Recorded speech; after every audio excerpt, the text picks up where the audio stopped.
옛절 마당에 떨어진 낙엽 한 장이 바람에 이리저리 흔들리다 문득 멈추었습니다. 마치 지친 영혼이 쉼을 찾은 것처럼 50년 동안 교직에 몸담았던 박 선생은 정년퇴임 후 처음으로 자신을 되돌아볼 시간을 가졌습니다. 평생 남을 가르치며 살았지만 정작 자신의 마음을 다스리는 법은 배우지 못했다는 생각이 들었습니다.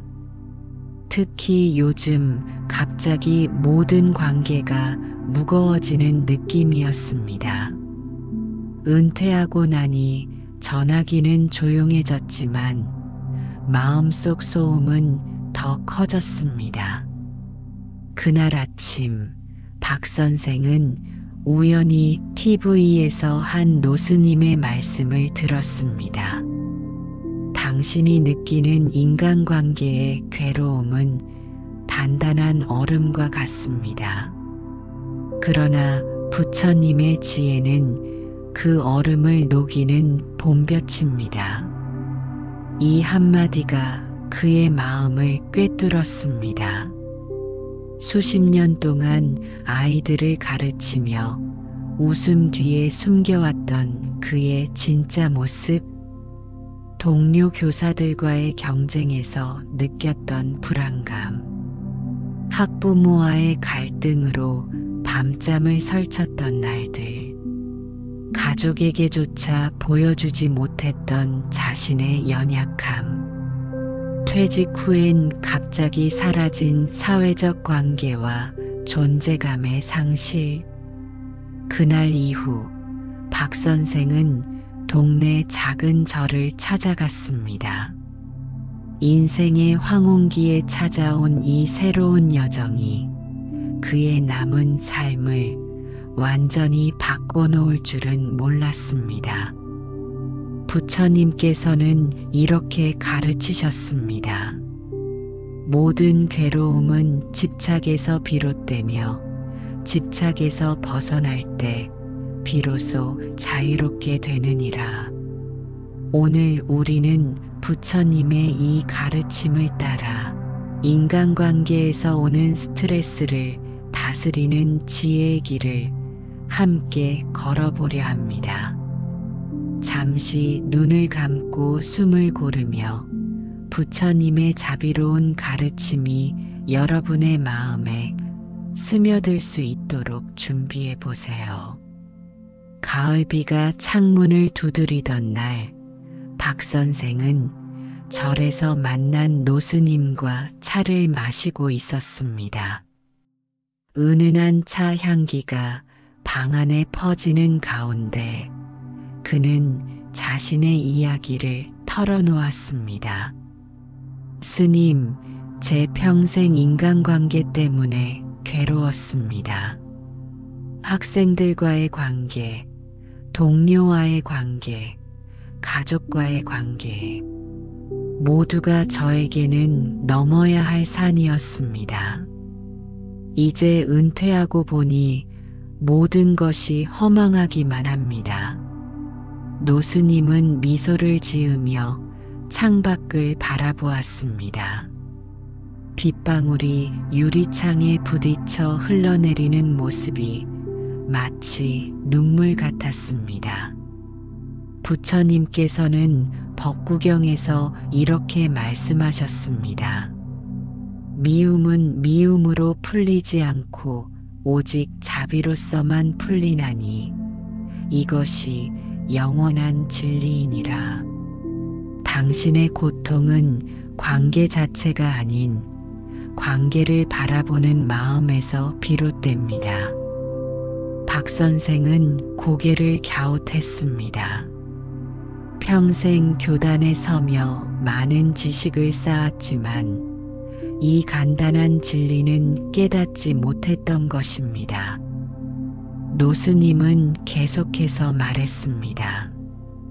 인간관계에서 오는 스트레스를 잘 다스리는 방법은 마치 배를 타고 거친 강을 건너는 것과 같습니다. 파도를 통제할 수는 없지만 배의 방향을 조절할 수는 있지요. 그 순간 박 선생의 마음에 작은 깨달음이 찾아왔습니다. 평생 다른 사람들의 행동과 생각을 바꾸려 애썼지만 정작 바꿀 수 있는 것은 자신의 마음뿐이었습니다. 부처님께서는 중화암경에서 이렇게 가르치셨습니다. 자신의 마음을 다스리는 자가 가장 큰 승리자이니 1000명의 적과 싸워 이기는 것보다 자신의 마음을 이기는 것이 더 위대한 승리이니라. 인간관계에서 스트레스를 받지 않는 첫 번째 단계는 바로 자신의 마음을 있는 그대로 바라보는 것입니다.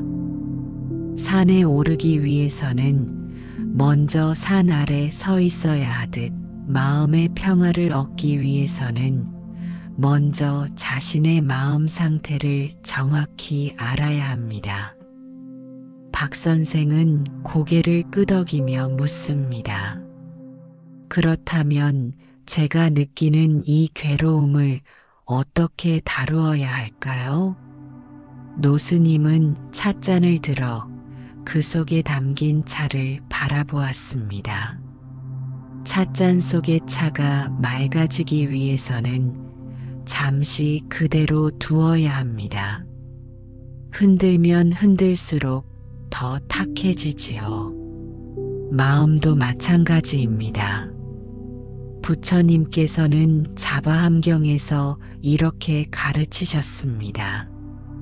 안정된 마음은 깊은 호수와 같아서 바람이 불어도 흔들리지 않느니라.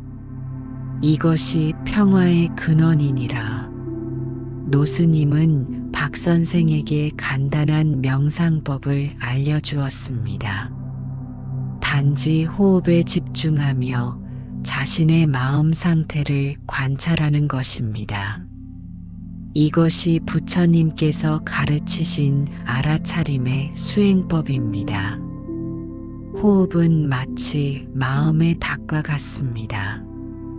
감정의 파도가 출렁일 때 호흡이라는 닻이 당신을 현재에 머물게 해줍니다. 박 선생은 눈을 감고 천천히 숨을 들이마시고 내쉬기 시작했습니다. 괴로움, 불안, 분노의 감정들이 파도처럼 밀려왔다가 서서히 물러가는 것을 느꼈습니다. 부처님께서는 대념처경에서 이렇게 가르치셨습니다. 숨을 들이마실 때는 들이마심을 알고 숨을 내쉴 때는 내심을 알아. 마음을 현재에 두는 자는 참된 평화를 얻느니라. 이렇게 호흡 명상을 통해 자신의 마음을 관찰하는 시간이 쌓이면서 박 선생은 인간관계에서 오는 스트레스의 본질을 보기 시작했습니다. 그것은 다른 사람의 행동이나 말이 아니라 그에 대한 자신의 반응이었습니다. 몇 주 후 박 선생은 동창회에 참석했습니다. 예전에는 이런 자리가 부담스러웠지만 이제는 달랐습니다. 과거의 경쟁자였던 동료를 만났을 때도 예전과 같은 긴장감이 느껴지지 않았습니다. 아, 박 선생, 요즘 어떻게 지내시오? 퇴직하니 심심하지 않소? 옛 동료가 약간 비꼬는 듯한 어조로 물었습니다. 예전에 박 선생이었다면 이 말에 상처받고 기분이 나빠졌을 것입니다. 하지만 지금의 그는 달랐습니다. 그렇지 않아요. 오히려 스스로를 알아가는 소중한 시간을 보내고 있습니다. 그는 진심으로 미소 지으며 답했습니다. 부처님께서는 법구경에서 이렇게 가르치셨습니다. 남이 한 말로 인해 마음이 흔들리지 않는 자는 진정한 승리자이니 이는 산이 바람에 흔들리지 않는 것과 같으니라. 노스님은 이런 상황을 불응의 지혜라고 불렀습니다. 다른 사람의 부정적인 에너지에 자신의 에너지를 빼앗기지 않는 것입니다. 이것은 무관심이나 냉담함이 아니라 자신의 평화를 지키는 지혜입니다. 상대방의 말과 행동은 그의 내면 상태를 반영할 뿐 당신의 가치와는 관련이 없습니다.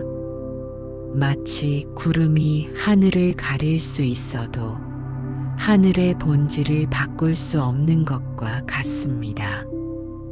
인간관계 스트레스를 다스리는 두 번째 단계는 바로 이 불응의 지혜를 기르는 것입니다. 이를 위해 부처님께서는 자의 명상을 가르치셨습니다. 부처님께서는 자애경에서 이렇게 가르치셨습니다. 모든 존재가 행복하기를, 평안하기를, 건강하기를, 편안하기를, 자신을 사랑하듯 모든 존재를 사랑하는 마음을 기르는 자는 참된 행복을 얻느니라. 자의 명상은 마치 메마른 땅에 물을 주는 것과 같습니다. 처음에는 땅이 물을 흡수하지 못하고 튕겨내지만 꾸준히 물을 주면 결국 땅이 부드러워지고 생명이 자라나게 됩니다. 박 선생은 매일 아침 10분씩 자의 명상을 실천했습니다. 처음에는 자기 자신에게 자애의 마음을 보내는 것부터 시작했습니다. 내가 행복하기를, 내가 평안하기를, 내가 건강하기를, 내가 편안하기를, 그리고 점차 가족, 친구, 어려운 관계에 있는 사람들, 그리고 모든 존재에게까지 이 자애의 마음을 확장해 나갔습니다. 모든 존재가 행복하기를, 모든 존재가 평안하기를, 모든 존재가 건강하기를, 모든 존재가 편안하기를. 이 단순한 수행이 그의 마음에 가져온 변화는 놀라웠습니다. 인간관계에서 오는 스트레스가 마치 봄눈 녹듯 서서히 사라지기 시작했습니다. 부처님께서는 상응부경에서 이렇게 가르치셨습니다. 자애의 마음을 기르는 것은 마치 어둠 속에서 등불을 밝히는 것과 같아 모든 두려움과 적대감을 물리치느니라. 이러한 자의 명상은 시니어분들이 일상에서 쉽게 실천할 수 있는 방법입니다. 아침에 일어나서 혹은 잠들기 전에 편안한 자세로 앉아 간단히 실천할 수 있습니다. 특히 가족 모임이나 어려운 만남을 앞두고 실천하면 그 관계에서 오는 스트레스를 크게 줄일 수 있습니다. 그런데 박 선생에게는 아직 풀지 못한 관계의 매듭이 있었습니다. 바로 은퇴 전 심하게 다툰 후배 교사와의 갈등이었습니다. 그 교사와는 교육 방식의 차이로 크게 대립했고 결국 대화가 단절된 채로 퇴직했습니다. 이 일은 마치 가시처럼 그의 마음에 남아 있었습니다. 노스님에게 이 이야기를 털어놓자 노스님은 고개를 끄덕였습니다. 해결되지 않은 관계의 상처는 마치 몸속에 박힌 화살과 같습니다. 시간이 지나도 저절로 빠지지 않지요. 용기를 내어 직접 뽑아야 합니다. 부처님께서는 화살의 비유를 통해 이렇게 가르치셨습니다.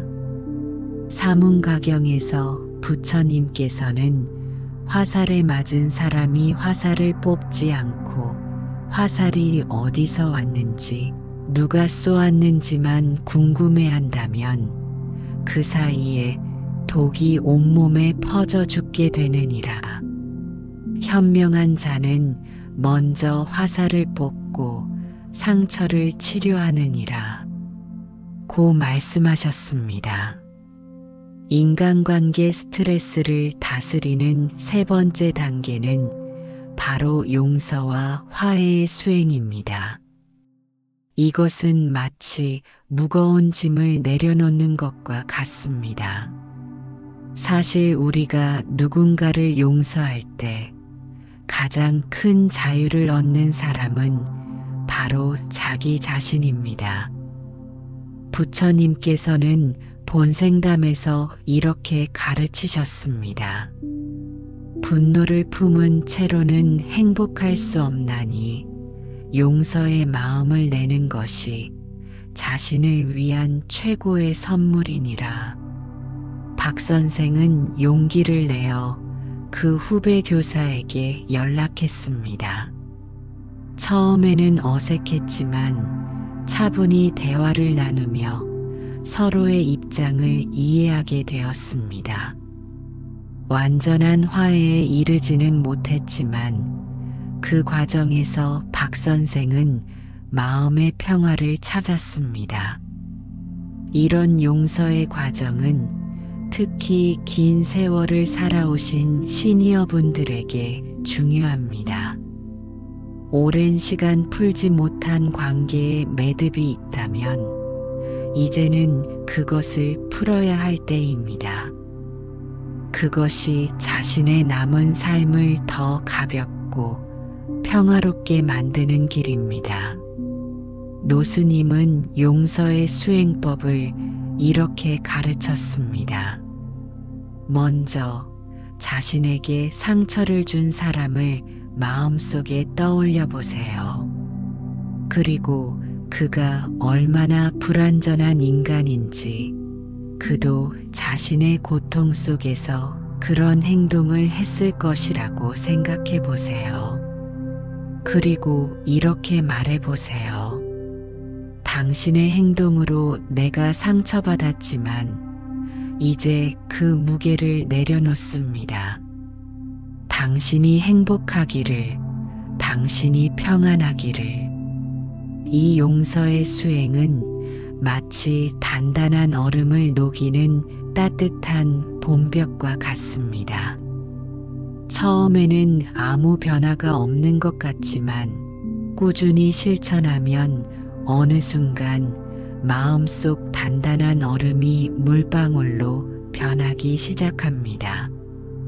인간관계에서 많은 스트레스는 우리가 자신의 한계를 분명히 하지 못해서 생깁니다. 특히 시니어분들은 가족과 자녀들과의 관계에서 이런 어려움을 많이 겪습니다. 박 선생도 마찬가지였습니다.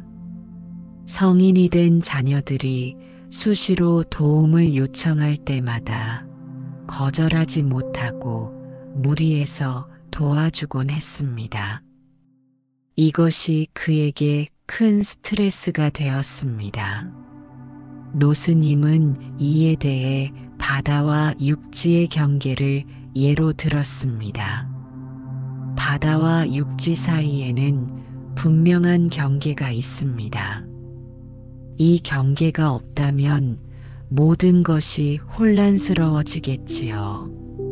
인간관계에서도 이런 경계가 필요합니다. 부처님께서는 증지부경에서 이렇게 가르치셨습니다. 스스로를 보호하는 자가 다른 이도 보호할 수 있나니 자신의 행복을 지키는 자가 다른 이에게도 행복을 줄 수 있느니라. 인간관계 스트레스를 다스리는 네 번째 단계는 바로 건강한 경계 세우기입니다. 이것은 거절할 줄 아는 지혜를 의미합니다. 이는 이기심이 아니라 자신과 타인 모두를 위한 현명한 행동입니다. 노스님은 박 선생에게 이렇게 조언했습니다. 거절할 때는 부드럽지만 분명하게 하세요. 지금은 그것을 도와줄 수 없지만 대신 이것을 도와줄 수 있어요 라고 말하는 것도 좋은 방법입니다. 이런 건강한 경계 세우기는 특히 시니어분들의 일상에서 중요합니다. 은퇴 후에도 여전히 가족과 주변 사람들의 기대와 요청에 시달리는 경우가 많기 때문입니다. 부처님께서는 자기 자신을 먼저 돌보는 것의 중요성을 강조하셨습니다. 이는 이기심이 아니라 타인을 더 잘 도울 수 있는 기반이 됩니다. 마치 비행기에서 산소 마스크를 먼저 자신에게 씌운 후 타인을 돕는 것과 같은 원리입니다. 실천 방법으로는 1일 에너지 할당법이 있습니다. 매일 아침 자신의 에너지를 100%라고 생각하고 그중 몇 퍼센트를 자신에게, 몇 퍼센트를 가족에게, 몇 퍼센트를 다른 활동에 쓸지 계획하는 것입니다. 이렇게 하면 무리하게 에너지를 소진하는 것을 방지할 수 있습니다. 박 선생은 이 방법을 통해 자녀들에게 도움을 줄 때도 자신의 한계를 존중하는 법을 배웠습니다. 그 결과 오히려 가족관계가 더 건강해졌고 스트레스도 크게 줄었습니다. 인간관계 스트레스의 또 다른 큰 원인은 바로 비교와 경쟁입니다. 박 선생은 평생 동안 다른 교사들과 자신을 비교하며 살아왔습니다. 더 나은 수업 방법, 더 높은 학생들의 성적, 더 많은 인정. 이런 끊임없는 비교는 그의 마음에 늘 불안과 불만을 가져왔습니다. 노스님은 이에 대해 이렇게 말했습니다. 한 그루 소나무는 결코 단풍나무가 될 수 없습니다. 소나무는 소나무대로, 단풍나무는 단풍나무대로 각자의 아름다움이 있지요. 자신만의 고유한 가치를 발견할 때 비교에서 오는 스트레스에서 벗어날 수 있습니다. 부처님께서는 법구경에서 이렇게 가르치셨습니다. 남과 비교하여 나는 더 낫다, 나는 같다, 나는 못하다라고 생각하지 말지니 이런 생각들은 모두 괴로움의 원인이니라. 인간관계 스트레스를 다스리는 5번째 단계는 비교심에서 벗어나는 것입니다. 이를 위한 수행법으로 감사 명상이 있습니다. 매일 밤 잠들기 전 그날 감사한 일 3가지를 떠올려 보는 것입니다. 아주 작은 것들, 예를 들어 맛있는 차 한 잔, 따뜻한 햇살, 반가운 전화 한 통 등을 떠올려 보세요. 이렇게 감사함을 느낄 때 비교와 경쟁에서 오는 스트레스가 줄어듭니다. 부처님께서는 증지부경에서 이렇게 가르치셨습니다. 매 순간 감사함을 느끼는 자는 천상의 행복을 이 세상에서 경험하느니라. 박 선생은 이 감사 명상을 통해 자신의 삶에 이미 주어진 많은 축복들을 발견했습니다. 건강한 신체, 안정된 노후, 가족의 사랑. 이런 감사함이 그의 마음을 채우자 다른 사람과 비교하던 습관이 자연스럽게 줄어들었습니다. 특히 시니어분들에게 이 감사 명상은 큰 도움이 됩니다. 오랜 세월 살아오며 쌓인 지혜와 경험, 그리고 지금까지 건강하게 살아온 축복에 감사하는 마음이 노년의 삶을 더욱 풍요롭게 만들기 때문입니다. 또한 인간관계 스트레스를 줄이는 중요한 방법 중 하나는 현존입니다. 현존이란 지금 이 순간에 온전히 머무는 것을 말합니다. 우리는 종종 과거의 후회나 미래에 대한 걱정 속에서 현재를 놓치곤 합니다. 박 선생도 마찬가지였습니다. 은퇴 후 만난 지인들과의 대화에서 그는 늘 과거의 영광이나 미래의 걱정에 대해 이야기했습니다. 그러다 보니 정작 함께하는 그 순간의 교류를 놓치고 있었습니다. 노스님은 이에 대해 차 한 잔의 비유를 들었습니다. 차를 마실 때는 오직 차만 마시세요. 과거의 차, 미래의 차가 아니라 지금 이 순간의 차를 마시는 것입니다.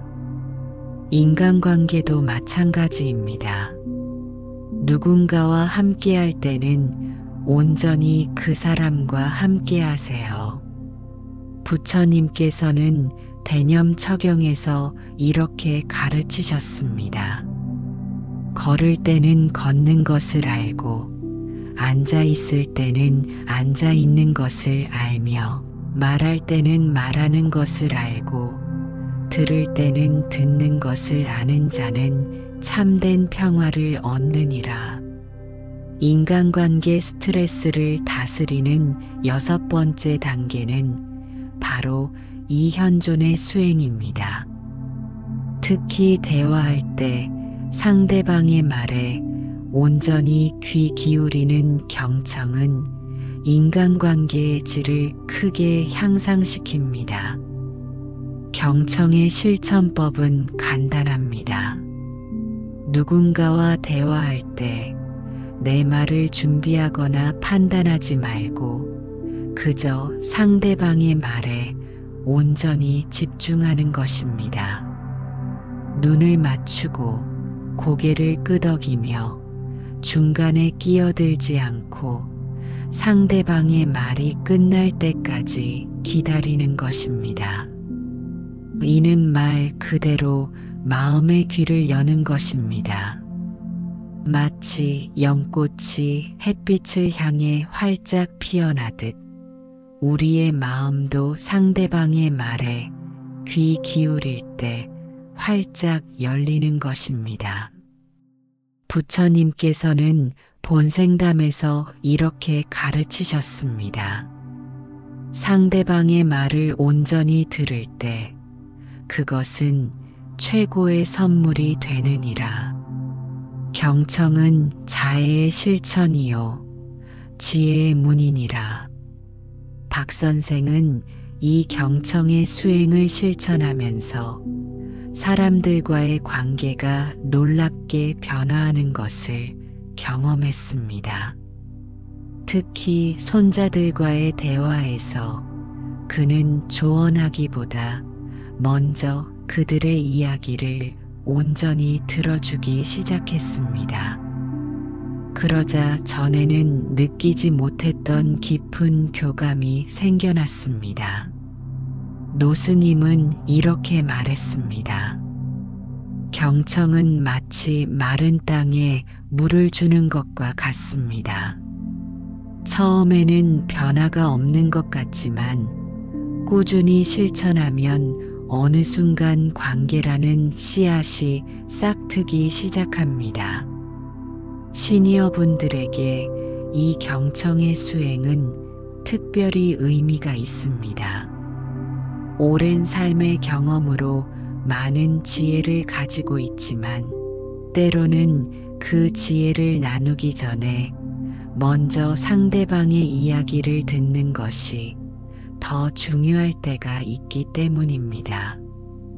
인간관계에서 스트레스를 일으키는 또 다른 원인은 바로 기대입니다. 우리는 종종 다른 사람들이 우리의 기대에 맞게 행동하기를 바랍니다. 하지만 현실은 그렇지 않을 때가 많습니다.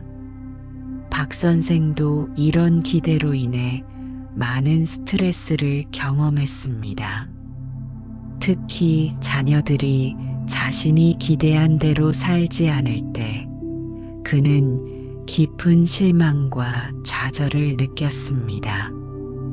노스님은 이에 대해 이렇게 설명했습니다. 기대는 마치 보이지 않는 사슬과 같습니다. 우리 자신과 타인을 함께 묶어 자유롭지 못하게 만듭니다. 이 사슬을 풀어야 진정한 관계가 시작됩니다.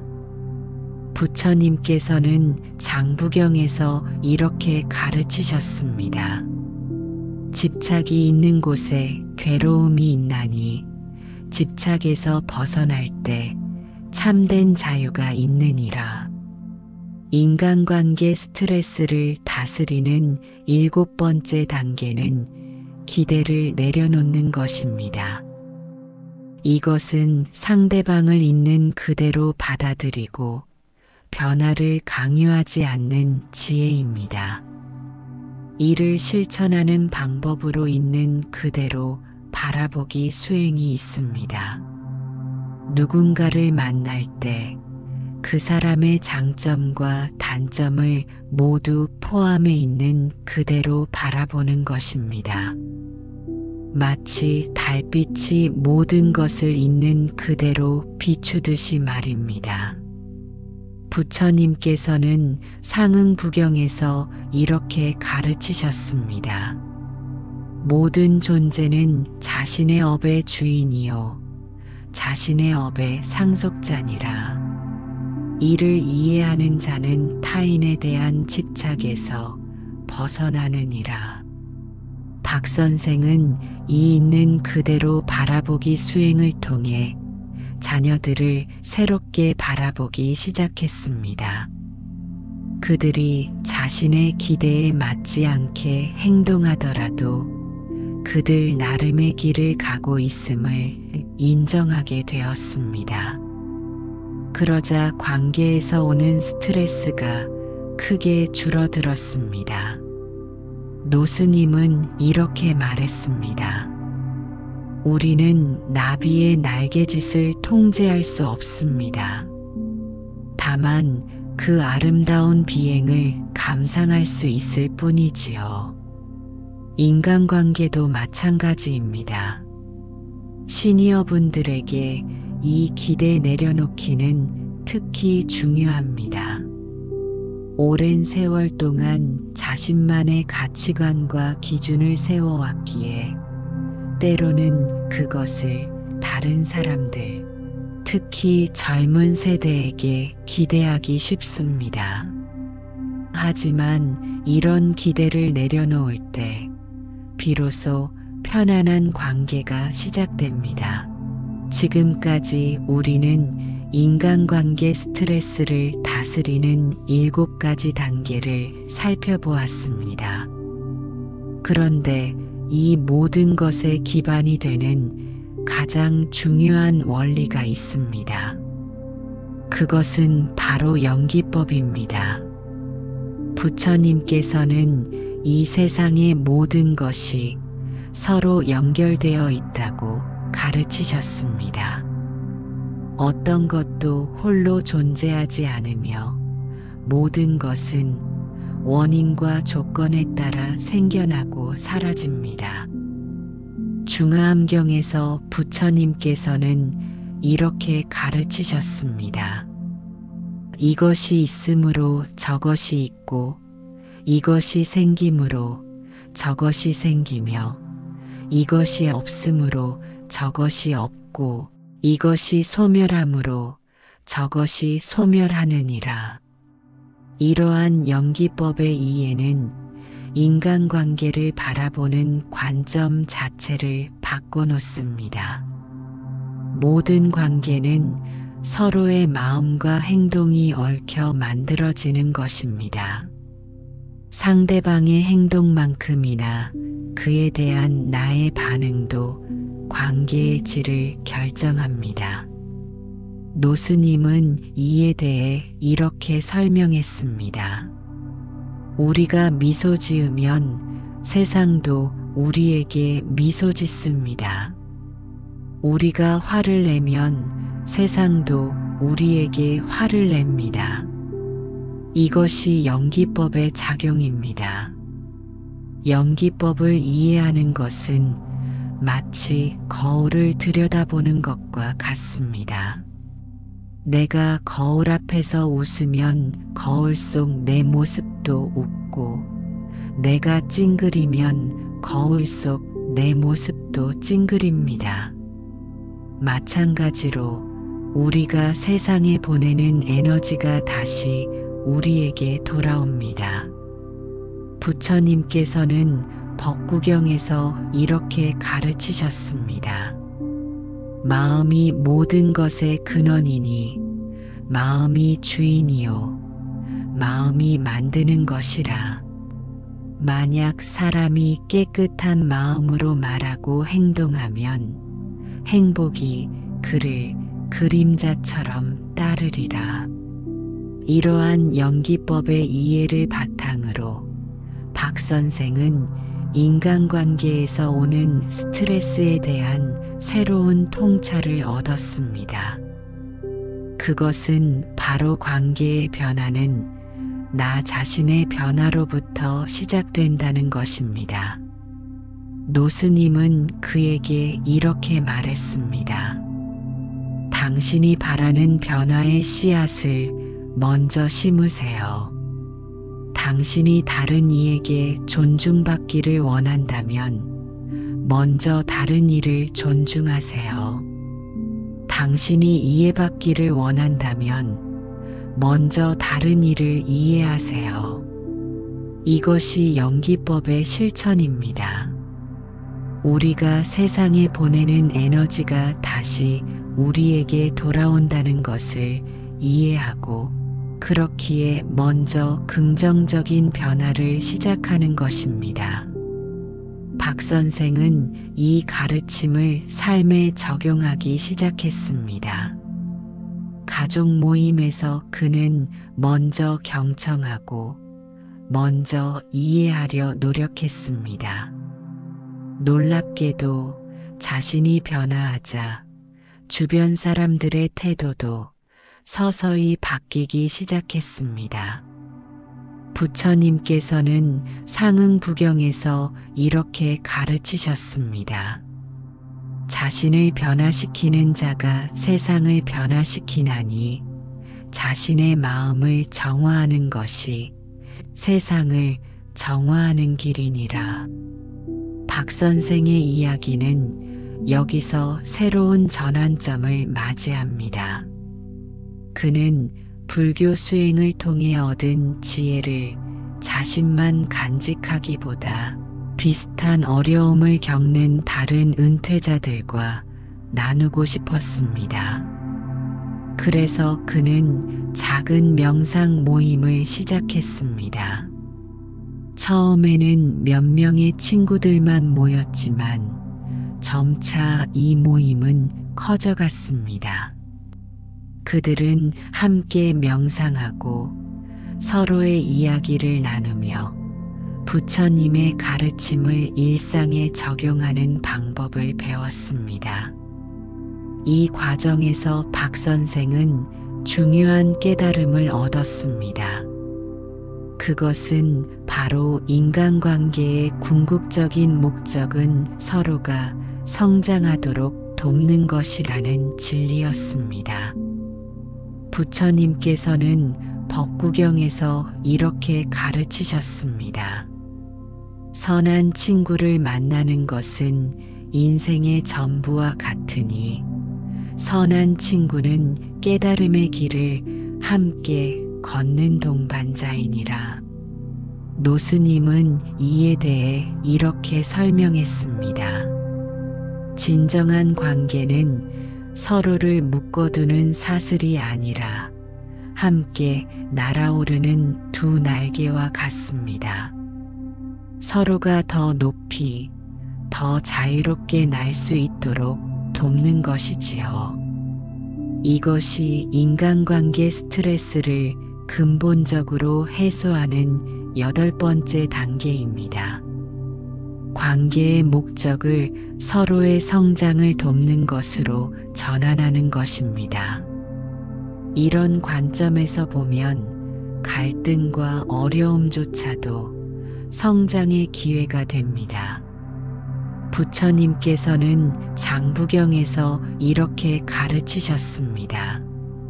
진실한 친구는 넘어질 때 일으켜주고 어두울 때 빛이 되어주며 길을 잃었을 때 방향을 알려주는 자니라. 박 선생의 명상 모임은 점차 지역 사회에 알려지게 되었고 다양한 배경의 사람들이 참여하기 시작했습니다. 그들은 서로의 이야기를 나누며 함께 성장해 나갔습니다. 부처님께서는 증지부경에서 이렇게 가르치셨습니다. 말을 하기 전에 3가지를 생각하라. 그것이 참된가? 그것이 필요한가? 그것이 친절한가? 이 3가지를 모두 충족하지 못하면 침묵하는 것이 낫느니라. 박 선생은 이 정어의 원칙을 명상 모임의 기본 규칙으로 삼았습니다. 그 결과 모임은 안전하고 치유적인 공간이 되었고 많은 사람들이 이곳에서 마음의 평화를 찾았습니다. 시니어분들에게 이런 모임은 특별한 의미가 있습니다. 은퇴 후 사회적 관계가 줄어들기 쉬운 시기에 같은 가치관을 공유하는 공동체는 큰 위안과 지지가 됩니다. 부처님께서는 본생담에서 이렇게 가르치셨습니다.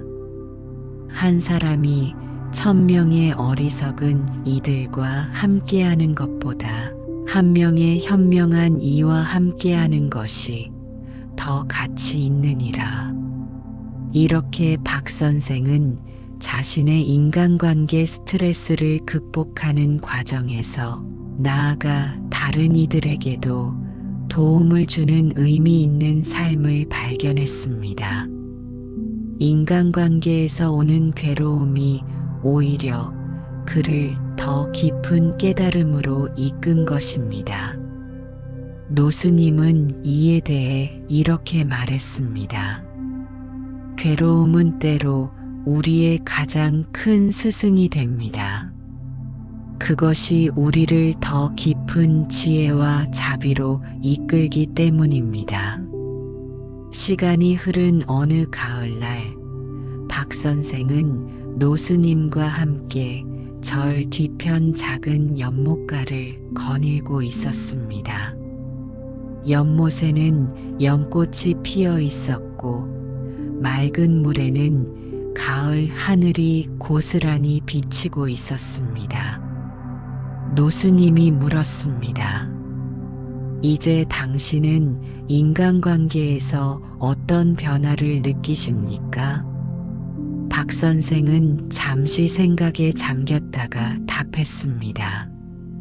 예전에는 인간관계가 짐처럼 느껴졌습니다. 하지만 이제는 그것이 삶의 선물이라는 것을 알게 되었습니다. 모든 만남, 모든 관계가 저를 더 깊은 깨달음으로 이끄는 스승임을 깨달았습니다. 노스님이 환하게 웃었습니다. 바로 그것이 부처님께서 가르치신 연기법의 지혜입니다. 모든 관계는 우리에게 깨달음의 기회를 줍니다. 좋은 관계든 어려운 관계든 모두 우리를 성장시키는 인연입니다. 부처님께서는 화엄경에서 이렇게 가르치셨습니다. 한 송이 연꽃이 피기 위해서는 진흙과 물, 햇빛, 바람 등 무수한 조건이 필요하니라. 마찬가지로 한 사람의 깨달음을 위해서는 무수한 인연이 필요하니라. 연못 속의 연꽃을 바라보며 박 선생은 깊은 통찰을 얻었습니다. 연꽃은 진흙 속에서 피어나지만 그 진흙에 물들지 않고 아름다운 꽃을 피웁니다. 마찬가지로 우리도 인간관계의 어려움 속에서도 지혜와 자비의 꽃을 피울 수 있습니다. 부처님께서는 법구경에서 이렇게 가르치셨습니다. 마치 연꽃이 물에 젖지 않듯이, 마치 연꽃이 진흙에 물들지 않듯이, 지혜로운 자는 세상 속에 살되 세상의 번뇌에 물들지 않느니라. 인간관계 스트레스를 다스리는 궁극적인 지혜는 바로 이것입니다. 관계 속에 살되 그 관계에 휘둘리지 않는 것, 모든 만남을 깨달음의 기회로 보는 것, 그리고 모든 관계 속에서 자비와 지혜를 실천하는 것. 노스님은 이렇게 말했습니다. 인간관계의 진정한 의미는 서로가 부처의 씨앗을 발견하도록 돕는 것입니다. 당신 안에 있는 부처의 씨앗, 그리고 상대방 안에 있는 부처의 씨앗을 함께 키워나가는 것이지요.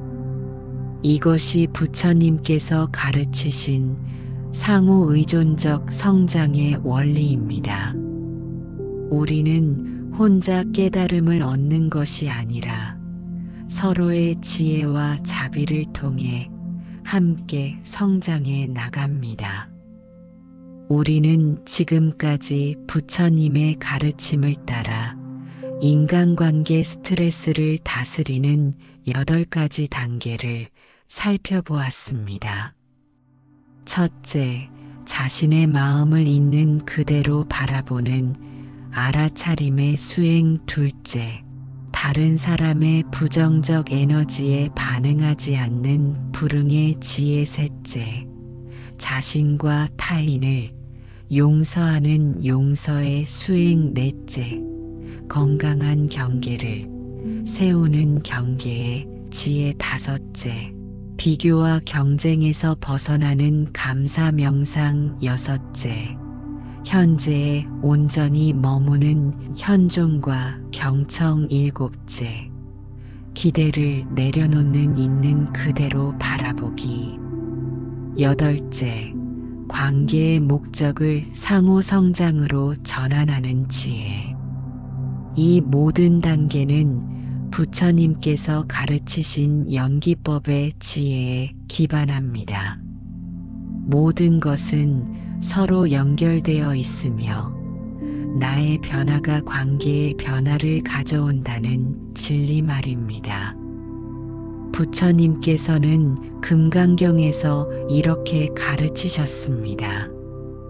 일체상이 곧 상이 아님을 알면 열애를 볼 수 있느니라. 이는 모든 현상이 고정된 실체가 아니라 끊임없이 변화하는 과정임을 깨달으라는 가르침입니다. 인간관계도 마찬가지입니다.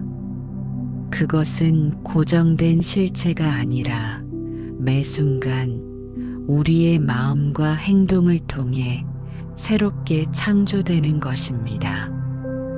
그렇기에 우리는 언제든 관계를 변화시킬 수 있는 힘을 가지고 있습니다. 노스님은 이렇게 말했습니다. 일상 속에서 깨달음을 찾는 것, 그것이 진정한 불교 수행입니다. 특히 인간관계는 가장 위대한 수행의 장입니다. 부처님께서는 본생담에서 이렇게 가르치셨습니다. 한 사람의 마음이 평화로워지면 그 주변의 10사람이 평화로워지고 10사람이 평화로워지면 100명이 평화로워지며 이렇게 세상 전체가 평화로워지느니라. 이것이 바로 인간관계 스트레스를 다스리는 불교적 지혜의 핵심입니다. 나 자신부터 변화하여 그 변화가 주변 사람들에게 그리고 세상 전체에 퍼져나가게 하는 것입니다. 오늘 이 가르침을 듣는 여러분도 지금 이 순간부터 작은 변화를 시작해 보시기 바랍니다. 호흡 한 번, 미소 한 번, 따뜻한 말 한마디. 이런 작은 변화가 여러분의 인간관계를 완전히 변화시킬 수 있습니다. 부처님께서는 법구경에서 이렇게 가르치셨습니다. 증오는 결코 증오로 사라지지 않고 오직 사랑으로만 사라지나니 이것이 영원한 진리이니라. 여러분의 모든 관계에 부처님의 지혜와 자비가 함께하기를 기원합니다. 오늘 나눈 가르침이 여러분의 삶에 작은 등불이 되기를, 그리고 그 등불이 여러분의 모든 관계를 밝히는 빛이 되기를 바랍니다. 매일 아침 잠에서 깨어나는 순간부터 이렇게 생각해 보세요. 오늘 만나는 모든 이들이 행복하기를, 그리고 내가 그들의 행복에 작은 도움이 되기를. 이 간단한 의도 세우기가 여러분의 하루를, 그리고 인간관계를 완전히 바꿔놓을 것입니다. 지금 이 순간 여러분의 마음에 평화가 깃들기를 진심으로 기원합니다. 나무아미타불. 여러분의 인간관계에 더 깊은 지혜와 자비가 함께하기를 바라며 오늘의 법문을 마칩니다. 함께해 주셔서 감사합니다.